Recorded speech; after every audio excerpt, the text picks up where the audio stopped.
Some invitations are not meant to welcome you back. They are meant to remind you that you no longer belong. The envelope arrived on a quiet Thursday afternoon, tucked between a grocery store flyer and a utility bill in Claire Whitmore's mailbox. The paper was thick, expensive, the kind that felt unnecessary unless someone wanted to make a statement. She carried it upstairs to her small apartment, set her keys beside a ceramic bowl by the door, and placed the envelope on the kitchen counter. Outside the window, the late autumn sky hung low over the city, gray and heavy. The radiator hummed softly in the corner. For a moment, she considered throwing the envelope away unopened. Then she noticed the handwriting. Ethan Brooks. Her ex-husband. The name alone felt like a distant echo from another life. Claire stood motionless for several seconds before sliding her finger beneath the seal. Inside was an invitation embossed in gold lettering. Ethan Brooks and Madison Cole request the honor of your presence at their engagement celebration. Claire read the sentence twice. Then a third time. Not because she was surprised Ethan had moved on. 2 years had passed since the divorce. What stopped her was the handwritten note tucked beneath the invitation card. 4 simple words written in blue ink. Hope you've moved on. Claire stared at the sentence while the room seemed to grow quieter around her. Not angry. Not bitter. Just quiet. The kind of quiet that follows when someone reaches into an old wound to check if it still hurts. She set the card down carefully. Across the room, a clock ticked above the bookshelf. The smell of fresh coffee lingered from that morning. Everything about her apartment reflected the life she had built after the divorce. Modest. Organized. Peaceful. Nothing flashy. Nothing designed to impress anyone. Yet somehow that tiny handwritten note managed to pull her back to memories she rarely visited anymore. Ethan had always loved an audience. He loved winning arguments, winning promotions, winning attention. Even during their marriage, he treated life like a stage where everyone else existed to confirm his success. Claire used to mistake confidence for strength. She used to believe loyalty could survive anything. The divorce taught her otherwise. She picked up the invitation again and looked at the date. Saturday night. 3 days away. Most people would decline. Most people would throw the card away and never think about it again. Claire walked toward the window and looked down at the street below. Cars moved through puddles left behind by an earlier rainstorm. A couple laughed as they crossed the sidewalk carrying takeout containers. Life moved forward whether people were ready or not. Her phone buzzed on the counter. A message from a coworker asking about a project deadline. Normal life. Her real life. The one she had built without Ethan. Yet her eyes drifted back toward the invitation. She knew exactly why he had sent it. Not because he wanted her there. Not because he wished her well. Ethan wanted confirmation. He wanted to stand in front of a room full of people and prove he had won. And somehow, after all this time, he still believed Claire needed to see it. A faint smile appeared at the corner of her mouth. Not from amusement. Not from revenge. From clarity. Ethan still thought the story was about him. He had no idea how much had changed. No idea how far she had come since the day she walked away with nothing except a suitcase and a broken future. No idea that the woman reading his invitation was no longer the woman he remembered. Claire folded the card, slipped it back into the envelope, and placed it beside her purse. Then she turned off the kitchen light and prepared for the evening ahead. Across town, Ethan Brooks was probably imagining her reaction. He was probably expecting sadness. Regret. Maybe even jealousy. What he didn't know was that the invitation he mailed 3 days earlier had just set something else into motion. Something he would never see coming. Saturday evening arrived wrapped in gold light and cold air. Claire stood in front of her bedroom mirror fastening a simple pair of pearl earrings. The dress hanging against her frame was elegant but understated, deep navy instead of black, chosen not to impress anyone but because it made her feel comfortable. She glanced toward the invitation resting on the dresser. For a brief moment she wondered whether attending had been a mistake. Then she remembered the handwritten note. "Hope you have moved on." The corners of her mouth lifted slightly. Tonight was not about proving anything. It was about refusing to hide. 20 minutes later, her rideshare pulled beneath the entrance canopy of the Grand Harbor Ballroom. The building overlooked the waterfront, its glass facade reflecting hundreds of city lights across the dark water. Valets moved efficiently between luxury cars. Laughter drifted through the open doors. Claire stepped onto the sidewalk and smoothed a strand of hair behind her ear. The wind carried the scent of the ocean mixed with expensive perfume. Inside, crystal chandeliers scattered warm light across polished marble floors. A string quartet played near the staircase. Servers carried silver trays filled with sparkling drinks. Every detail had been designed to communicate success. Claire immediately understood why Ethan had chosen this venue. It felt less like an engagement celebration and more like a public announcement of victory. As she entered the ballroom, several conversations slowed. A few heads turned. Recognition spread quietly through the crowd. Some people knew her from Ethan's former office parties. Others remembered the wedding photographs that used to fill social media feeds years ago. Claire could almost feel the whispers moving through the room before a single word reached her ears. She accepted a glass of sparkling water from a passing server and continued walking with calm, measured steps. Across the room, she spotted Ethan standing beside Madison. He looked exactly as she remembered and somehow completely different. His tailored suit fit perfectly. His smile appeared polished and confident. Yet something about him felt rehearsed, as if he had practiced this version of himself for an audience. Madison stood beside him wearing an ivory dress that caught the light whenever she moved. Beautiful. Poised. Carefully presented. Ethan noticed Claire almost immediately. His eyes widened for a fraction of a second before the familiar smile returned. He leaned closer to Madison and whispered something. Madison glanced toward Claire, then offered a polite nod. Not warm. Not hostile. Simply curious. Claire returned the gesture. Before she could move farther into the room, a woman approached her carrying a champagne flute. Claire recognized her instantly. Melissa. One of Ethan's former co-workers. Claire, Melissa said, her eyebrows lifting. I honestly did not think you would come. Claire smiled. Neither did I. Melissa laughed softly. Well, people have been talking about it all week. Claire already knew what that meant. In gatherings like this, stories never disappeared. They simply waited for the right room to return. As Melissa drifted away, Claire continued toward a quieter corner near the floor-to-ceiling windows. From there she could see the harbor lights reflecting across the black water.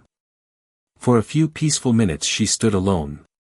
Then fragments of conversation began floating toward her. Not intentionally cruel. Somehow worse. Curious voices. Speculating voices. That is Ethan's ex-wife. She looks good. I wonder if she ever remarried. Do you think she came alone? Claire kept her gaze fixed on the water. Every word confirmed what she had already suspected. She was not truly a guest tonight. She was part of the entertainment. A living comparison point. A chapter people assumed had already ended. Across the ballroom, Ethan raised his glass and began moving through the crowd, greeting guests. Every few minutes his eyes drifted back toward Claire. Watching. Measuring. Waiting. As though her reaction mattered more than the celebration itself. Claire lowered her glass onto a nearby table. The realization settled over her with unexpected clarity. The room was not interested in who she had become. They were interested in who she used to be. And none of them had any idea how much of the story they were missing. The evening continued unfolding beneath the glow of crystal chandeliers, but Claire could feel the atmosphere changing around her. The curiosity in the room was becoming something more focused. More deliberate. Conversations paused whenever she passed. Eyes followed her a second longer than necessary. It was subtle enough to remain polite, yet obvious enough to feel intentional. She stood near one of the tall windows overlooking the harbor when she noticed Ethan making his way toward her through the crowd. Several guests turned to watch before he even arrived. Claire suddenly understood that this moment had been planned. Ethan stopped a few feet away, his smile polished and effortless. "Claire," he said warmly. "I am glad you came." "Thank you for inviting me," Claire replied. His eyes briefly searched her face, almost as if he was looking for disappointment. When he found none, something flickered behind his smile. "I was not sure you would want to be here." "Why would I not?" she asked calmly. Ethan chuckled. "Well, considering everything." The words hung between them. Not direct enough to sound rude. Not innocent enough to be accidental. Several nearby guests pretended not to listen while listening closely. Claire simply nodded. "Life moves forward." "It certainly does," Ethan replied. Before she could answer, he turned slightly and extended his arm toward Madison, who had just joined them. "Claire, I want you to properly meet Madison." Madison offered a gracious smile. "It is nice to finally meet you." "You too," Claire answered. Madison seemed sincere enough. If she knew the full history behind the invitation, she did not show it. Ethan glanced around at the growing audience nearby. Then he said something that made the room noticeably quieter. "You know, Madison and I were just talking about how important timing is. Sometimes two people simply outgrow each other." A few guests exchanged uncomfortable looks. Claire understood exactly what he was doing. Every sentence was carefully constructed to sound harmless while carrying a sharper meaning underneath. Ethan wanted witnesses. He wanted validation. Most of all, he wanted to confirm that he had moved on better than she had. Claire took a slow sip of water. "Sometimes they do," she said. The simplicity of her answer seemed to frustrate him. He pressed forward. "I have to admit, I worried about you after the divorce." There it was. The performance. Claire could almost hear the invisible script unfolding in his mind. Concern disguised as superiority.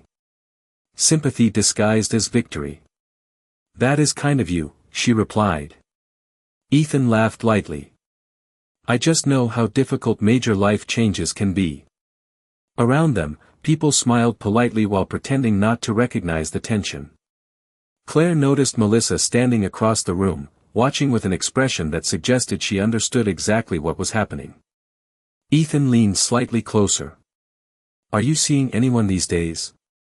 The question arrived with perfect timing. Not private enough to be personal. Not public enough to seem inappropriate.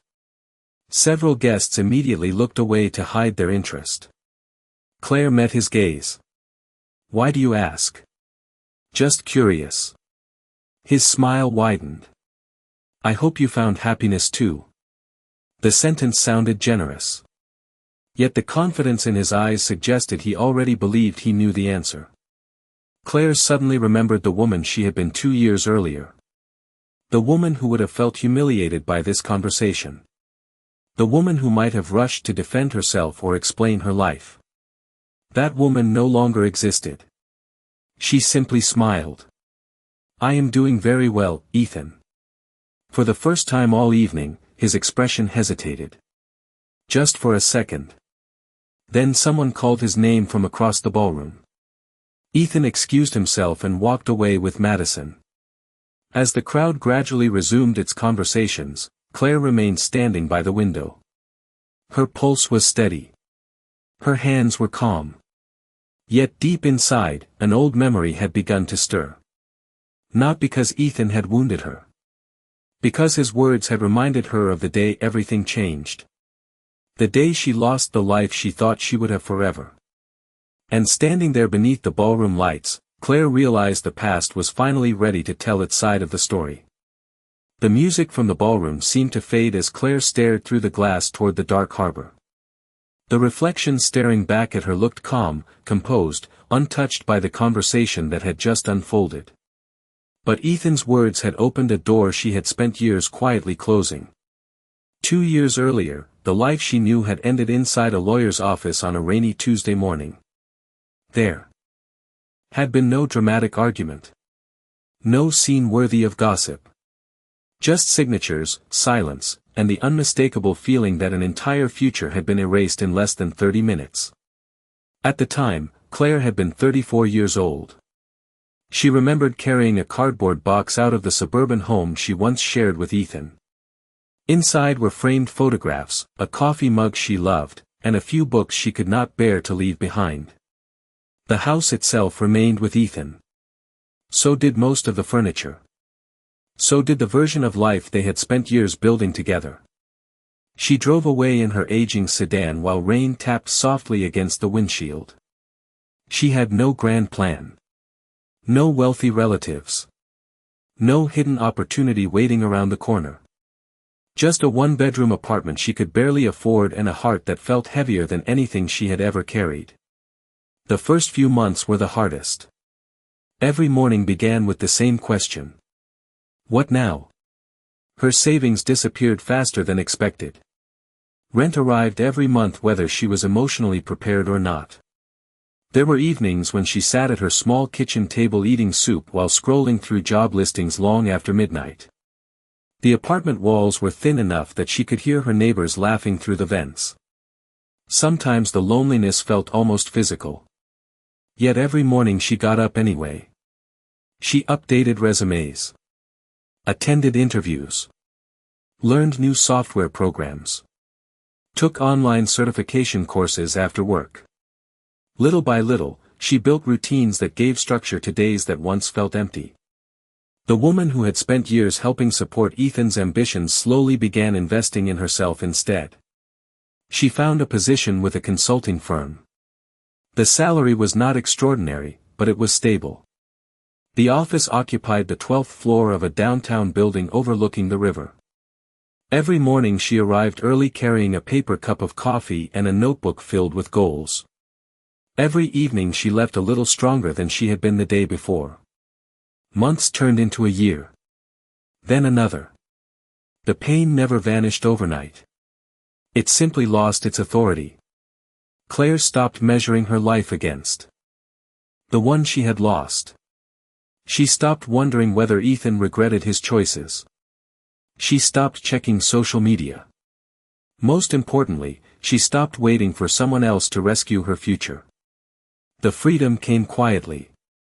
One ordinary morning she realized she had not thought about Ethan for nearly a week. Then another week passed. Then another. Life expanded into spaces that heartbreak once occupied. New friendships formed. New opportunities appeared. The apartment that initially felt temporary began to feel like home. She filled it with books, plants, and photographs from trips she had taken alone. Small victories accumulated until they became a new identity. Looking back now, standing beneath the ballroom lights, Claire understood something Ethan never would. He believed success was measured by appearances. By bigger houses, better titles, and public admiration. But the hardest victory she ever achieved happened where nobody could see it. It happened in quiet mornings, difficult choices, and lonely nights when quitting would have been easier. And while Ethan spent years proving something to the world, Claire had spent those same years rebuilding herself. Neither of them realized it then, but those separate journeys were leading toward a collision neither one expected. The memory arrived with surprising clarity. Long before the invitation, long before the ballroom, long before Ethan's carefully rehearsed smiles, there had been an ordinary Wednesday afternoon in early spring. Claire had left the office later than usual after finishing a client presentation. Rain had been falling steadily for hours, turning the city streets into mirrors of reflected headlights and neon signs. She remembered standing beneath the awning outside her building, searching her purse for an umbrella she realized she had forgotten at home. Most people hurried past without looking up. Everyone seemed focused on reaching somewhere warm and dry. Claire sighed softly and stepped into the rain.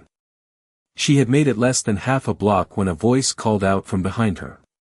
"You are going to regret that decision in about 30 seconds." Claire turned. A man stood near the entrance of a coffee shop holding a large black umbrella. He looked to be in his early 40s, tall, well-dressed, though not in a way that demanded attention. There was nothing flashy about him. No visible signs of wealth. No designer logos. Just a calm confidence that seemed effortless. Claire laughed despite herself. Probably. The stranger glanced at the rain. The weather forecast promised sunshine. The forecast lied. It often does. He stepped closer and tilted the umbrella slightly. "Would you like to share?" Under normal circumstances, Claire would have declined. But after a long day and with cold rain already soaking the sleeves of her coat, she accepted. They walked half a block together beneath the umbrella. At first, the conversation was nothing special. Traffic. Weather. Coffee. The kind of small talk that usually disappears from memory. Yet something about him felt different. He listened carefully. He never interrupted. He asked questions because he was interested in the answers, not because he was waiting for his turn to speak. By the time they reached the subway entrance, Claire realized she was smiling. "Thank you for the rescue," she said. "I am not sure sharing an umbrella qualifies as a rescue." "Today it does." The stranger smiled. "Then I am glad I could help." For a second, neither of them moved. Then he extended his hand. "Adrian." "Claire." They shook hands. The moment was simple enough to be forgotten. Yet neither forgot it. Over the next few weeks, their paths crossed unexpectedly several times. The same coffee shop. The same neighborhood bookstore. A weekend farmer's market beside the river. Each encounter felt accidental. Each conversation lasted a little longer. Claire learned that Adrian traveled frequently for work. She learned that he preferred early mornings, black coffee, and old hardcover books. She learned that he asked more questions than he answered. What she did not learn was what exactly he did for a living. Whenever the subject surfaced, Adrian redirected the conversation with remarkable skill. Strangely, Claire did not mind. For the first time in years, she enjoyed spending time with someone who seemed interested in who she was rather than what she represented. There were no grand gestures. No dramatic declarations. No attempts to impress her. After everything she had experienced, that simplicity felt refreshing. One Saturday morning, nearly 8 months after their first meeting, they sat together on a park bench overlooking the river. Children flew kites across the grass while sailboats moved slowly through the water. Claire remembered watching the sunlight dance across the waves when Adrian asked a question she never forgot. "What makes you happiest now?" Not what had happened in her past. Not why her marriage ended. Not what she lost. What made her happy now? Claire had stared at the water for a long moment before answering. And somewhere during that conversation, without realizing it, she had begun trusting him. Standing inside the ballroom years later, surrounded by crystal chandeliers and carefully curated success, Claire thought about that rainy afternoon. She thought about the umbrella, the coffee shop, and the stranger who never asked her to prove her worth. Because while everyone in this room believed they understood her story, none of them knew that the most important chapter had begun with a simple act of kindness in the rain. Over time, Adrian became a steady presence in Claire's life without ever forcing his way into it. He never arrived with promises. He never tried to impress her with stories about himself. In many ways, that was what made him different from anyone she had ever known. The closer they became, the more Claire realized how little she actually knew about his professional life. She knew he traveled often. She knew he received phone calls at unusual hours. She knew people occasionally greeted him with an unusual level of respect. Beyond that, Adrian remained frustratingly private. One afternoon nearly a year after they first met, Claire arrived at a restaurant overlooking the river for lunch. The hostess immediately smiled when Adrian entered behind her. Not the polite smile offered to ordinary customers. Something more familiar. More attentive. Claire noticed it but said nothing. Throughout lunch, several employees greeted Adrian by name. One manager even stopped by their table personally to ask whether everything was satisfactory. "You come here often?" Claire asked. Adrian smiled. "A few times. Enough for everyone to know your name." "I am hard to forget." Claire laughed. "That sounds dangerously confident." "Only slightly." He changed the subject before she could continue. It became a pattern. Small clues appeared everywhere. Once, while waiting for coffee, Claire watched a black SUV pull to the curb. The driver stepped out and opened the rear door before Adrian waved him away with a smile. Another time, she noticed that airport employees seemed to recognize him immediately. During a charity fundraiser downtown, 3 different business leaders interrupted their conversation simply to shake his hand. Yet Adrian never explained any of it. He never volunteered details. If anything, he seemed determined to keep attention away from himself. At first, Claire assumed he was a successful executive. Then she guessed perhaps he owned a company. Eventually she stopped trying to figure it out altogether. What mattered was how he treated people. Waiters. Receptionists. Parking attendants. Everyone received the same respect. One evening they walked through a holiday market illuminated by thousands of white lights. Snow drifted gently through the air while families moved between food stalls and gift shops. Claire held a paper cup of hot chocolate while Adrian carried a small bag filled with handmade ornaments. "Can I ask you something?" she said. "Of course." "Why do you never talk about work?"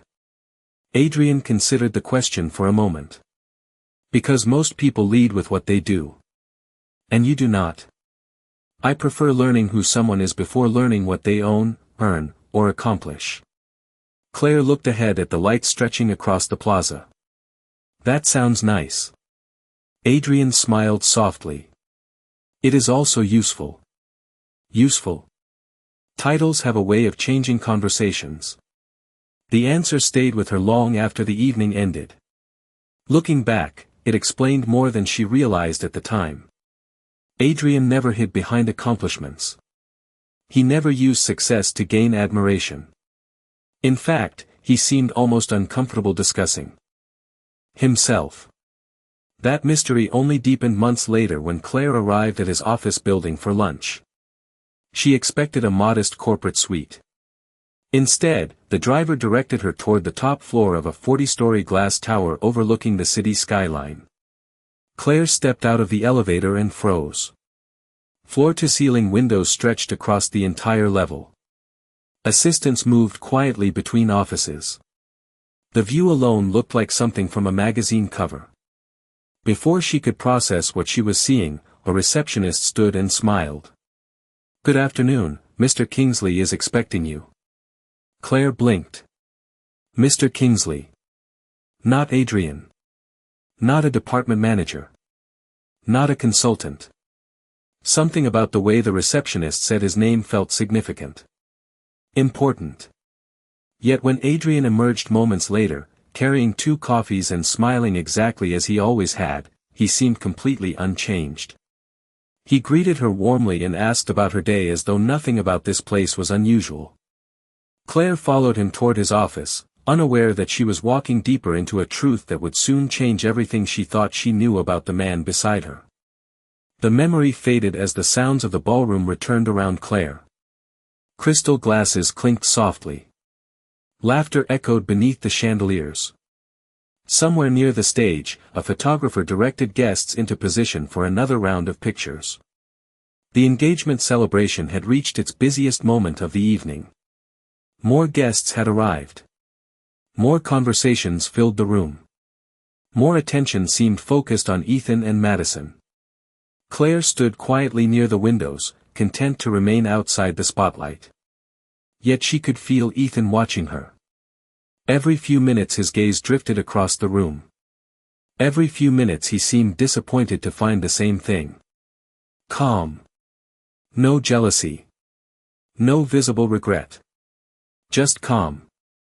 Across the ballroom, Ethan climbed onto the small stage that overlooked the crowd. A microphone appeared in his hand. The room gradually quieted as guests turned toward him. Madison stood beside him smiling. The photographer adjusted his camera. The string quartet stopped playing. Ethan tapped the microphone lightly. Thank you, everyone, for being here tonight. Applause followed. He spoke confidently, comfortably. The way successful people often do when they know they have an audience willing to listen. He thanked friends, colleagues, family members. He praised Madison. He spoke about new beginnings and second chances. Most of it sounded sincere. Most of it sounded exactly like what people expected to hear. Then his eyes found Claire. Only for a moment. But she noticed. Life has a funny way of teaching lessons, Ethan continued. Sometimes relationships are not meant to last forever. Sometimes they help us discover what truly belongs in our future. A few guests nodded. Others glanced toward Claire before quickly looking away. The message was subtle enough to avoid criticism. Clear enough that everyone understood. Claire remained perfectly still. Ethan continued speaking. I am grateful for every chapter that brought me here. Another carefully chosen sentence. Another performance disguised as reflection. Claire noticed Melissa near the back of the room folding her arms. Even she appeared uncomfortable now. Madison's smile remained in place, though something about her expression suggested she was beginning to sense the hidden tension beneath Ethan's speech. The applause returned when he finished. Guests raised glasses. Conversations resumed. Ethan stepped down from the stage looking pleased with himself. For a while he moved through the crowd accepting congratulations. Then he made his way directly toward Claire once again. What did you think? He asked. Claire set her glass onto a nearby table. It was a nice speech. Only nice. Ethan smiled. I was hoping for memorable. People will remember it. He studied her face. Waiting. Searching. Claire could almost see the question behind his eyes. Why are you not reacting? Why are you not upset? Why are you not giving me the victory I expected? Before she could answer, a man approached Ethan from across the ballroom. He appeared to be one of the younger executives from Ethan's company. Ethan, he said enthusiastically, congratulations again. By the way, did you hear the news about Kingsley Global? Ethan immediately turned toward him. No. What happened? Their acquisition was approved this afternoon. The executive shook his head in admiration. Unbelievable. Adrian Kingsley does it again. Every firm in the city is talking about it. Claire remained silent. Ethan laughed softly. That man practically owns half the business world at this point. Pretty much. The executive grinned. People would do anything to get a meeting with him. Ethan nodded. Trust me. I know. The conversation continued for another minute before the executive disappeared into the crowd. Claire watched Ethan's expression carefully. The admiration in his voice had been unmistakable. Whoever Adrian Kingsley was, Ethan clearly viewed him as someone far above his own level. Someone powerful. Influential. Untouchable. The irony nearly made Claire smile. Because standing there beneath the ballroom lights, Ethan still had no idea that the name he spoke with such admiration was already deeply woven into her life. No idea that the story he believed he controlled was moving toward an ending he had never imagined. And somewhere beyond the ballroom, beyond the harbor lights reflecting across the water, a black car had just pulled beneath the entrance canopy outside. The arrival itself was almost invisible. No dramatic entrance. No announcement. No rush of attention. Just a tall man stepping through the ballroom doors while most of the guests remained focused on their conversations. Claire noticed him immediately. Adrian moved through the crowd with the same quiet confidence she had always known. Dark suit. Relaxed posture. Calm expression. He carried himself exactly the same way he had carried that umbrella on a rainy afternoon years earlier. Nothing about him appeared different. Yet within seconds, something unusual began happening around the room. People noticed. A hotel manager straightened instantly and walked toward him. Two executives near the entrance exchanged surprised looks. A member of the event staff quietly spoke into a radio. Claire watched the reaction spread like ripples across water. Not excitement. Respect. The kind of respect earned long before entering a room. Adrian's eyes found hers almost immediately. A smile appeared. Genuine. Warm. Unaffected by the luxury surrounding them. He crossed the ballroom and stopped beside her. "I hope I am not late," he said. Claire smiled. "You made quite an entrance for someone trying not to." Adrian glanced around. "I was hoping nobody would notice." "That plan seems to have failed." Before either could say more, a voice interrupted from behind them. "Mr. Kingsley." Both turned. The hotel manager stood there smiling professionally. "It is an honor to have you with us this evening." Adrian shook the man's hand politely. "Thank you." The manager nodded respectfully before excusing himself. Claire noticed nearby conversations beginning to slow. Heads turned. Eyes lingered. People were paying attention now. Across the ballroom, Ethan froze mid-conversation. Claire watched the exact moment recognition appeared on his face. At first he looked confused.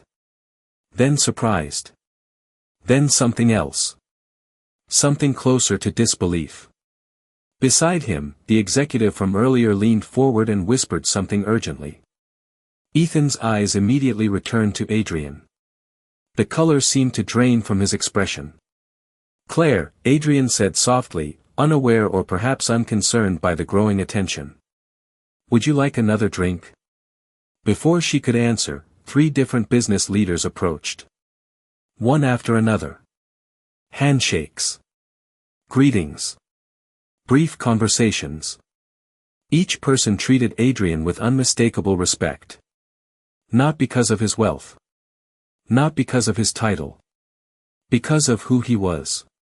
Claire finally understood what she had glimpsed all those months ago. The airport employees. The executives. The private drivers. The top floor office. All of it fit together now. Adrian Kingsley was not merely successful. He was one of the most influential business leaders in the country. The founder and chief executive officer of Kingsley Global.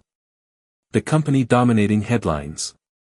The company Ethan openly admired minutes earlier.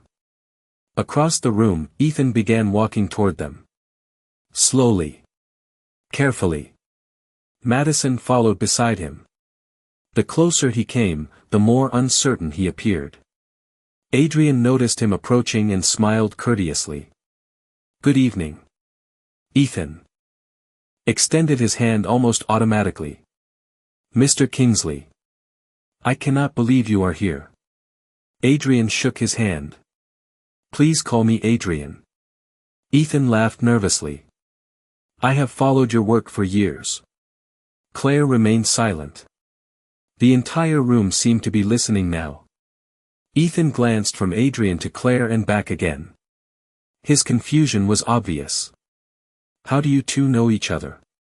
For a moment nobody spoke. Then Adrian turned toward Claire. His expression softened immediately. The way it always did. Natural. Effortless. Familiar. He reached for her hand and held it gently. The gesture was simple. Yet it changed everything. "Claire and I have been together for quite some time," Adrian said. Silence followed. Complete silence. Around them, conversation stopped. Glasses paused halfway to lips. Even the musicians seemed to hesitate. Ethan stared at their joined hands as though he had forgotten how to speak.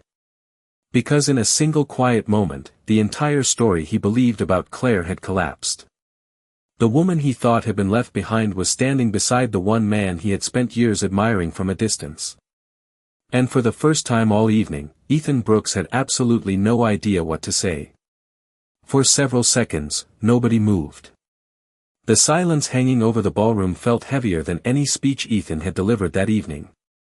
Claire could see the realization spreading through the room one face at a time. Guests exchanged glances.